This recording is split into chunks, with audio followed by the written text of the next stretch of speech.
ये कहानी एक छोटे से गांव की है। उस गांव में एक परिवार रहता था। परिवार में पिता धर्मपाल, उनकी पत्नी कमला और 2 बेटियां रहती थी। बड़ी बेटी का नाम सुनीता था और छोटी बेटी का नाम रीना। सुनीता धर्मपाल की पहली पत्नी की बेटी थी। जब सुनीता बहुत छोटी थी, तभी उसकी माँ का देहांत हो गया था। कुछ समय बाद धर्मपाल ने कमला से दूसरी शादी कर ली। सुनीता, रोटी जल्दी बनाना, आज घर में काम बहुत है। जी माँ। माँ, मेरी लाल वाली चूड़ी देखो, कितनी सुंदर है। मेरी बेटी तो राजा घर जाएगी, सब कुछ सबसे अच्छा मिलेगा। माँ का अपनी दोनों बेटियों की तरफ फर्क देखकर सुनीता दुखी हो जाती है। अच्छा है। रीना अंदर जाती है। सुनीता के चेहरे पर दुख साफ दिख रहा है। धर्मपाल खेत में काम करके घर वापस आते हैं। भाग्यवान, दोनों बेटियों की शादी की सोचनी होगी। रीना के लिए अमीर घर चाहिए, आखिर मेरी बेटी है। और सुनीता? उसकी शादी कहीं भी कर दो, बोझ उतर जाए। धर्मपाल की आंखें नम हो जाती है। वो भी मेरी बेटी है। पहली पत्नी की बेटी, मेरी नहीं। कमला उठकर वहाँ से चली जाती है और धर्मपाल नम आंखों से उसको दिखता है। कुछ समय बाद रीना की शादी एक अच्छे घर में हो जाती है और दूसरी तरफ सुनीता की शादी एक साधारण घर में होती है। रमेश खेतों में काम करता था। बेटियों की शादी के बाद धर्मपाल घर में कथा का आयोजन करते हैं, जिसमें रीना अभिषेक और सुनीता रमेश को बुलाया जाता है। खेतों में काम की वजह से रमेश नहीं आ पाता, तो सुनीता अकेली आती है।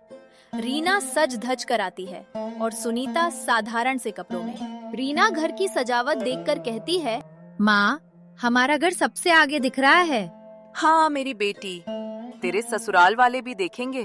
और दामाद जी, आप कैसे हो? मैं ठीक हूँ माँ जी, आपका आशीर्वाद है। मेरी गुड़िया तो राजकुमारी लग रही है। वो आपस में बातें कर ही रहे होते हैं कि तभी सुनीता भी वहाँ आ जाती है। दीदी, आज तो आप कुछ अच्छा पहन कर आ जाती।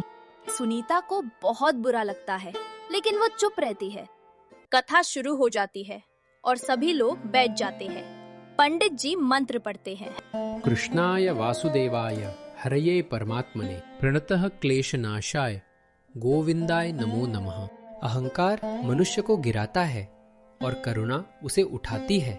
सुनीता की आंखें नम हो जाती है और रीना के चेहरे पर हल्की तिरस्कार वाली मुस्कान होती है। कथा के बाद कमला रीना के पास बैठी। रीना, कथा खत्म हुई, अब तू ससुराल चली जा। अमीर घर की बहू हो, देर अच्छी नहीं। हाँ माँ, अभिषेक लेने आएंगे। कमला की नजर सुनीता पर पड़ती है। और सुनीता, तेरा पति आएगा भी या नहीं? नहीं माँ, आज खेतों पर बहुत ज्यादा काम है, इसलिए वो नहीं आ पाएंगे। मैं अकेले ही चली जाऊंगी।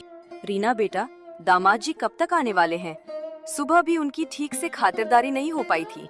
और तू सुनीता, तेरा पति तो आने से रहा, मजदूरी करता है, फुर्सत कहाँ? जाना है तो खुद चली जा।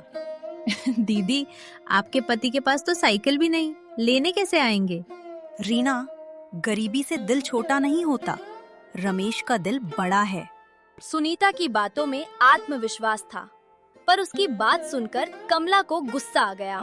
बहुत बोलने लगी है, अभी के अभी निकल मेरे घर से। रीना मेरी बेटी है, तू उससे ऐसी बात नहीं कर सकती। और वैसे भी तेरा पति तो आएगा नहीं, तो तू जा यहाँ से। धर्मपाल अंदर से आते हैं। कमला, ये क्या बोल रही हो तुम? ये आपकी पहली पत्नी की बेटी है, मेरी नहीं। धर्मपाल का चेहरा उतर जाता है और वो बाहर चले जाते हैं। अपने पिता के बेबस चेहरे को देखकर सुनीता कहती है, ठीक है, मैं जा रही हूँ। माँ, आप अपना और पिताजी का ध्यान रखना। इतना कहकर सुनीता अपने ससुराल के लिए निकल जाती है। सुनीता बाहर निकल जाती है। चेहरे पर दुख साफ दिखाई देता है। आगे जाकर बैलगाड़ी के पास खड़े काका के पास जाती है। काका, मुझे मेरे ससुराल तक छोड़ दोगे? बैठ जा बेटी, ये बैलगाड़ी दुख की सवारी है, पर घर पहुंचा देती है। पर बेटी, तुम्हारा घर है कहाँ? चाचा जी, मेरा घर बाजार के दूसरी तरफ है। 20 मिनट के आसपास हम वहाँ पहुँच जाएंगे। ठीक है, बैठ जाओ बेटी, मेरा घर भी उसकी तरफ है। तुम्हें छोड़कर मैं भी अपना घर चला जाऊंगा। सुनीता बैलगाड़ी में बैठकर घर जाती है। रात को धर्मपाल अपनी दोनों बेटियों के लिए कुछ सामान लेकर घर आता है। अरे सुनती हो, कहाँ हो तुम? कमला बाहर आती है। जी, आप आ गए। मैं हमारी दोनों बेटियों के लिए कुछ सामान लेकर आया हूँ, पर ये दोनों है कहाँ? रीना अपने कमरे में आराम कर रही है। सुनीता कहाँ है? चली गई, उसका पति लेने नहीं आया था। तुम माँ होकर उसे अकेले भेज सकती है? मेरी बेटी रीना है, सुनीता नहीं। धर्मपाल कमरे के कोने में बैठ जाता है।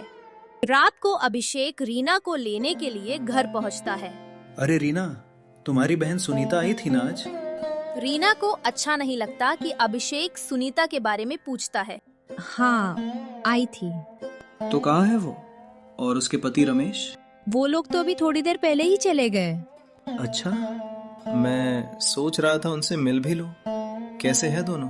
ठीक है, अपने घर चले गए। अच्छा, चलो कोई बात नहीं, फिर कभी मिल लेंगे। अभिषेक अंदर चला जाता है और रीना चुपचाप दरवाजे के पास खड़ी रह जाती है। अरे दामाद जी, आने में इतनी देर कैसे हो गई? हम तो कब से आपका इंतजार कर रहे थे। कुछ नहीं माँ जी, काम के सिलसिले में पास के गांव जाना पड़ गया था, इसलिए लौटने में थोड़ी देर हो गई। आप लोग बातें कीजिए, मैं रीना की थोड़ी मदद कर देती हूँ। इतना कहकर कमला रसोई घर में चली जाती है। थोड़ी देर बाद खाना खाकर रीना और अभिषेक अपने घर के लिए निकल जाते हैं। सुनीता थकी हुई घर आती है। तुम अकेली आ गई? हाँ। लो, पहले थोड़ा पानी पी लो। सुनीता धीरे से पानी लेती है। मुझे लगा शायद मुझे यहाँ भी बोझ समझा जाएगा। बोझ? ऐसा क्यों सोचती हो तुम? घर में हमेशा लगता था जैसे मेरी कोई कीमत ही नहीं है। देखो सुनीता, तुम अकेली आई हो इस घर में, पर मेरे घर में तुम अकेली नहीं हो। सम्मान तो इंसान अपने व्यवहार से कमाता है। पता नहीं क्यों माँ को मैं पसंद ही नहीं हूँ। तुम ज्यादा सोच रही हो भाग्यवान, चिंता मत करो, सब ठीक हो जाएगा। अगले दिन सुनीता और रमेश सब्जी मंडी जाते हैं। बहन जी, टमाटर ले लो, ताजे हैं। भैया थोड़ा कम कर दो। सुनीता टमाटर ले लेती है और जब सुनीता और रमेश बाकी सामान लेने आगे की दुकान पर जाते हैं तो उसे रीना और अभिषेक दिखाई देते हैं। अरे रीना जीजा जी, तुम यहाँ? सुनीता को देखकर रीना का मुंह बन जाता है। हाँ, सब्जी लेने। अरे आप लोग कैसे हैं? हम उस दिन भी नहीं मिल पाए थे। जी, मैं घर वापस आ गई थी। तभी रमेश कहता है, अब आपसे क्या छुपाना, हम तो मजदूरी करने वाले लोग हैं। अगर एक दिन भी काम न करे तो हमारा जीवन जीना मुश्किल हो जाएगा। इसलिए मैं तो आ नहीं पाया था, तो भाग्यवान को अकेले ही घर वापस आना पड़ा। रीना सुनीता और रमेश को पसंद नहीं करती। वो बीच में ही कहती है, दीदी, आप हमेशा मेरे रास्ते में क्यों आ जाती हो? आपको पता है कि मैं आपको पसंद नहीं करती।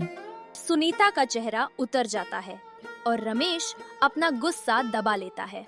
रीना, मैं तुम्हारी बहन हूँ। बहनें बराबरी में अच्छी लगती हैं, मजबूरी में नहीं। सुनीता और रमेश वहाँ से चले जाते हैं। भाग्यवान, चिंता मत करो, जवाब भगवान देगा। कच्चे रास्ते पर रमेश और सुनीता थैला लेकर घर की तरफ चल रहे हैं। अचानक सामने एक बूढ़ी दादी भारी लकड़ियों का गट्ठर उठाने की कोशिश करती हुई लड़खड़ा जाती हैं। अरे दादी, संभालिए। रमेश तुरंत आगे बढ़कर लकड़ियों का गट्ठर उठा लेता है। दादी, इतना भारी बोझ अकेले क्यों उठा रही हो? बेटा, घर में कोई नहीं था, इसलिए खुद ही ले जा रही थी। 2 दिन से घर में खाने को कुछ भी नहीं था। इन्हें बेचकर कुछ राशन ले आऊंगी। क्यों? आपके बेटे बहू कहाँ हैं जो आपको ये सब करना पड़ रहा है? बेटा, मेरे बेटे की तबीयत खराब है, इसलिए वो बाहर कमाने नहीं जा सकता। इसी वजह से मुझे आना पड़ा। भाग्यवान, ऐसा करते हैं, हम जो सब्जी लेकर आए हैं उसमें से कुछ इन्हें भी दे देते हैं और कुछ पैसे भी, ताकि ये अपने बेटे का इलाज करा सकें। जी, आपने तो मेरे मन की बात ही छीन ली। चलिए, हम आपको घर तक छोड़ देते हैं। बेटा, भगवान तुम दोनों को खुश रखे। कुछ देर बाद वे दादी को उनके छोटे से घर तक छोड़ आते हैं और उन्हें कुछ सामान भी दे देते हैं। तुम दोनों बहुत अच्छे हो, भगवान तुम्हारा भला जरूर करेगा। दादी, ये तो हमारा फर्ज था। सुनीता हल्की मुस्कान के साथ रमेश की तरफ देखती है। घर के अंदर सन्नाटा है। रीना काम करते हुए बैठी है। अभिषेक थोड़ा सोचते हुए उसके पास आता है। भाग्यवान, एक बात पूछूं? हाँ पूछिए जी, क्या पूछना है आपको? तुम अपनी बहन सुनीता को पसंद क्यों नहीं करते? वो तो दिल की बहुत अच्छी है। वो तुम्हारी सौतेली बहन है तो क्या हुआ, आखिर बहन तो बहन ही होती है। आपको उसकी इतनी ही चिंता क्यों है? इतनी ही अच्छी लगती है तो उसके घर ही चले जाइए। वो आगे कुछ नहीं कहता। उसका सीधा सादा स्वभाव उसे बहस करने से रोक देता है। एक कार मंदिर के बाहर रुकती है। उसमें से सेठ हरीश चंद्र और शांति देवी उतरते हैं। सादा कपड़े लेकिन व्यक्तित्व में रुतबा। जरा पूछते हैं, सुनीता और रमेश का घर यहीं कहीं होगा। वे एक आदमी से पूछते हैं, भैया, सुनीता और रमेश का घर किधर है? अरे वो रमेश जो मजदूरी करता है, उधर कच्चे घरों की तरफ। हाँ, हम वहीं जा रहे हैं। रीना और अभिषेक पास आते हैं। नमस्ते अंकल आंटी, आप लोग सुनीता और रमेश के बारे में पूछ रहे थे? हाँ बेटा, हम उन्हीं से मिलने आए हैं। अगर चाहे तो हम रास्ता बता देते हैं। आप लोग उनसे क्यों मिलना चाहते हैं? वो हमारा बेटा है, रमेश। रमेश आपका बेटा? वो तो मजदूर है।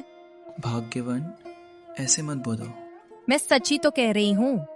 बेटी, इंसान की पहचान उसके काम से नहीं, उसके दिल से होती है। अच्छा, जो भी हो। चलो शांति, घर चलते हैं। धर्मपाल मंदिर की तरफ आता है। जैसे ही वो सेठ हरीश चंद्र को देखता है, रुक जाता है। अरे सेठ हरीशचंद्र जी, आप? पिताजी, आप इन्हें जानते हैं? जानता ही नहीं, बहुत अच्छी तरह जानता हूँ। ये हमारे इलाके के सबसे बड़े जमींदार हैं। रीना का चेहरा सफेद पड़ जाता है। जमींदार? और रमेश हमारा बेटा है। धर्मपाल उन्हें अपने घर ले जाते हैं। सभी घर पर है, तभी रमेश और सुनीता वहाँ आते हैं। पिताजी, आप? सुनीता, ये मेरे माता पिता है। हमने रमेश को हमेशा सादा जीवन जीना सिखाया ताकि वो लोगों की असली सोच समझ सके। ये सब सच है? हाँ, रमेश हमारा इकलौता बेटा है। मतलब सुनीता दीदी? अब इस घर में सबसे अमीर वही है, लेकिन दिल से वो पहले भी सबसे अमीर थी। दीदी, मुझे माफ कर दो। गलती इंसान से ही होती है, पर दिल साफ होना चाहिए। शांति देवी सुनीता के पास आती हैं। आज से तुम सिर्फ बहू नहीं, हमारी बेटी हो। और आज सबको समझ आ गया, इंसान की कीमत पैसे से नहीं होती।